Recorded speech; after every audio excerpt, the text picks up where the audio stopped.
And still top of the morning to you. So today is weducation day, and I'm wearing the same shirt because it's literally Wednesday.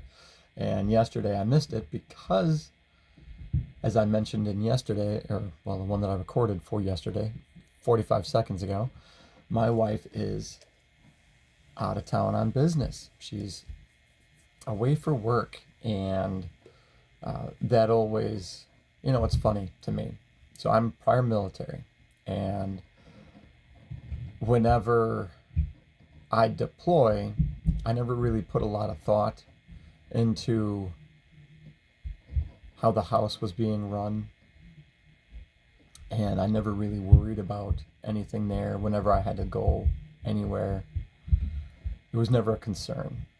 And I would like to say the same holds true.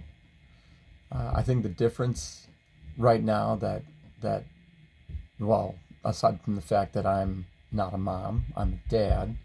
I also don't nurse. So yeah, those are big differences. But our youngest has been slowly going through the baby-led process, so it wasn't such a big deal yesterday and last night. He was very happy and content when I gave him a drink of water, which was amazing. Only woke up 4 times, I think. I can't remember anymore. I just literally went through this a minute ago for the last video. I've only had my third sip of coffee here. Yeah. And it's funny. This is like I believe the first weducation video I talked about, I made the point of saying how when you choose somebody, the first thing people often do in relationships is they forget that they chose them for themselves. And they go into this whole process of where they start making these lists about, hey, I do this for you, you do that for me, and they try to make a balance sheet. And that's a horrible plan, in my opinion. And I don't want to sound sexist, but I'm the man, and I make decisions for myself. And when I saw my wife, I knew right then and there that she was someone that I wanted to get to know, someone that I was really contemplating marrying right then and there without even hearing her voice. She was just beautiful. Something about her attracted me, and it was just awesome. And then we talked, and I think within the first conversation, maybe 2 conversations, we both knew that this was something we should take seriously. And then it took, I want to say, 9 or 10 months before we decided to actually start dating. And then we dated for 6 days and moved in together on the 7th. And that's that. That's our life. But within that, I made a decision that this is who I wanted to be with. And one of the biggest results of making that decision is then anytime going forward that I do something in the vein towards that. I'm not making a list saying I did this for you because I chose you. Everything I do for you, I'm doing for me. And it makes life a lot easier. One of the best things that you should do is put down like a vision statement. Like, what is it you want? I don't know what, it depends on what branch you're in. Some call them sit rep for situation reports. Some call them SOARs, which is situation, objective, action, and result. There's SWOT statements for strengths, weaknesses, objective. I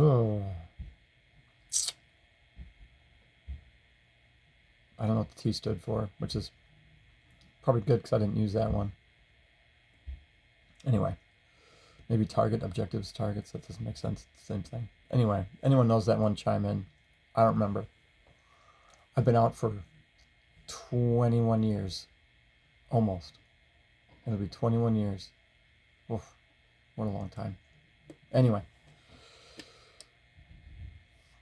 Did I do the math? I don't care. 4th sip of coffee. I suddenly realize how old I am. Fantastic. Anyway. Yeah. just create something you both agree on. That way you guys are always on the same page. That way you remind yourself, this is who we are. I mean, everyone should maintain their relationships and their own identity. My wife and I don't even have a shared bank account. We do, we set up our bills, we handle what we have to handle, and then we just press on, and we come together if we need help with anything else. We do merge on certain grocery runs and everything else. Thank God for Costco, right? But it's so important to maintain yourself. When you met the person you're supposed to be with, hopefully you do. I know when I met her, I used the phrase perfect circle. And the reason for that is because I hate the movie Jerry Maguire where he says, "You complete me." And that became a mantra for like every other idiot that got married and divorced shortly after. You don't want someone to complete you. You want you to complete you. And then when you get together, you've got two perfect circles that forms a little infinity symbol. Ironic. It's strong. It'll move. It'll go. It'll pass the test of time. And that's so important. You maintain who you are because that's who they knew. Of course, you're going to grow and evolve over time, but if you all of a sudden stop hanging out with your friends or stop doing certain things or give up whatever this was, albeit, if it's not healthy for you, perhaps it's probably for the best anyway, but you get the gist. Then you're losing the influence that those things had upon your character, which made you who you were when they met or when you met. And so it's really important to try to maintain as much of you so that you're identifiable to both you and the person you love. And, well, I'm just rambling at this point because I'm on my 5th sip of coffee.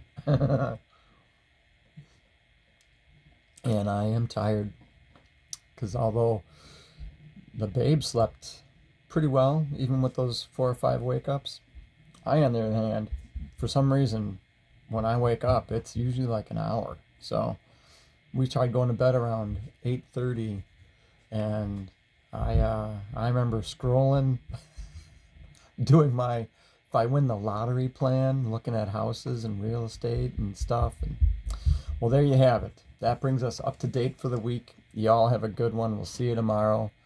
Tomorrow's Philosophy Thursday. Bye.